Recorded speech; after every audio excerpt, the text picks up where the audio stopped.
राजकीय बातमी. पिंपरी चिंचवडच्या राष्ट्रवादी काँग्रेसचे माजी शहराध्यक्ष आजम पानसरे यांनी भाजपमध्ये प्रवेश केला. ऐन निवडणुकीच्या तोंडावर पानसरे भाजपचे कास धरल्यानं राष्ट्रवादीला जोरदार धक्का बसलाय. पानसरेंच्या जाण्यानं महापालिका निवडणुकीआधी अजित पवार आता एकटे पडल्याची चर्चा पिंपरी चिंचवडच्या राजकीय वर्तुळात रंगते. आता विलास लांडे सोडले तर सर्व बड्या नेत्यांनी अजित पवारांची साथ सोडली आहे. त्यामुळे पिंपरी चिंचवडमध्ये सत्ता टिकवणं राष्ट्रवादीला कठीण जाणार आहे. आणि आज महत्वाच्या राजकीय बातमी संदर्भात आपण अधिक चर्चा करूया. आमचे प्रतिनिधी कैलासपुरी आपल्यासोबत आहेत. कैलास, यापूर्वी लक्ष्मण जगताप असतील, नंतर लांडगे असतील, आता आजम पानसरे असतील. भाजपची ताकद कुठेतरी वाढते. राष्ट्रवादी कमकुवत होते. अजित पवार एकटे पडलेत. काय सांगशील? पिंपरी चिंचवडच्या राजकीय घडामोडी ज्या आहेत ते गेल्या काही दिवसांमध्ये वेगाने बदलत आहेत. ही जी घटना आहे ती नक्कीच पिंपरी चिंचवडच्या राजकारणाला एक कलाटणी देणारी ही घटना आहे. पिंपरी चिंचवडमध्ये अजित पवार हे राष्ट्रवादी काँग्रेसचे आणि पर्यायाने शहराचे सर्वा असल्याचे चित्र होतं. मात्र सुरुवातीपासूनच यांची जी ताकद आहे ती स्थानिक नेत्यांच्या जीवावर अजित पवारांची शहरातली ताकद होती.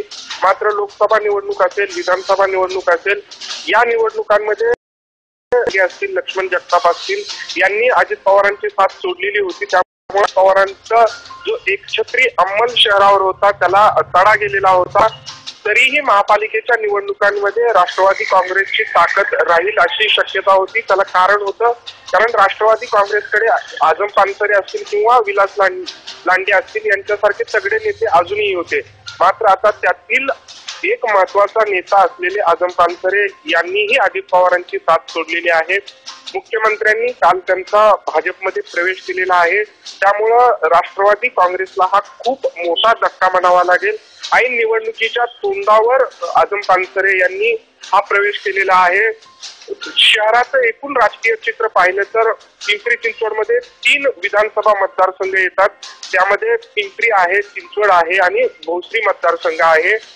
चिंचवड मतदारसंघामध्ये लक्ष्मण जगताप यांच्या रूपानं भाजपला एक तगडा नेतृत्व करणारा नेता मिळालेला होता. भोसरीमध्ये महेश लांडगे यांच्या रूपानं एक तगडा नेता होता.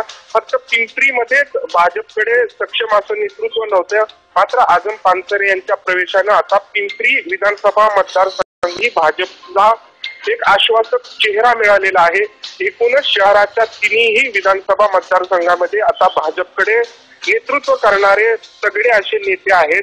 त्याचमुळे राष्ट्रवादी काँग्रेसची अडचण वाढलेली आहे आणि एकूणच राष्ट्रवादी काँग्रेससाठी ही खूप मोठी धक्कादायक घटना आहे.